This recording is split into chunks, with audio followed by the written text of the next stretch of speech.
कर्म करते रहिए, फल की चिंता मत कीजिए, फल देने वाला तो ऊपर वाला है।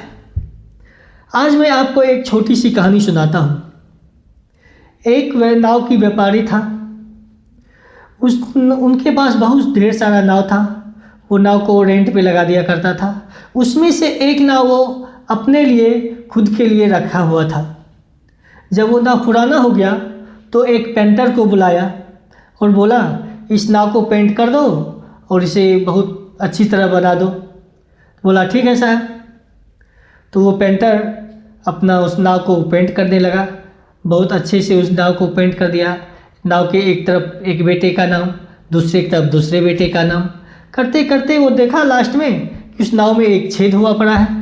वो पेंटर चुपचाप उस छेद को बंद कर दिया और फिर मालिक से बोला कि साहब, मैंने आपके नाव को पेंट कर दिया है, अब मुझे अपना पेमेंट दे दीजिए। तो नाव के व्यापारी ने उसे पेंट करने का पैसे दे दिए और वो पेंटर अपना पैसे लेके चला गया घर।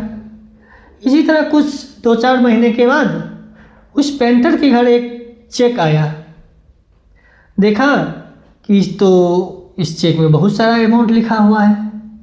आखिर ये कौन भेजा है? तो उसने देखा कि ये तो वही भेजा है व्यापारी जिसके यहाँ मैंने पेंट किया था।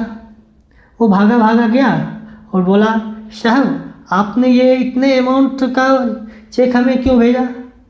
तो व्यापारी बोला, घबराओ नहीं, मैं सारी बातें बताता हूँ। आज तुम्हारी बदौलत ही हमारी सारी अमानत, ज़िंदगी की जो अमानत होते हैं, बोलते हैं बच्चे, परिवार, वो बची हुई है तुम्हारे ही बदौलत। तुमने जो उस दिन पेंट किया तो उस नाव में एक छेद थी जो मैंने तुम्हें बताना भूल गया। मुझे मालूम नहीं था कि मैं तुम्हें बता पाता।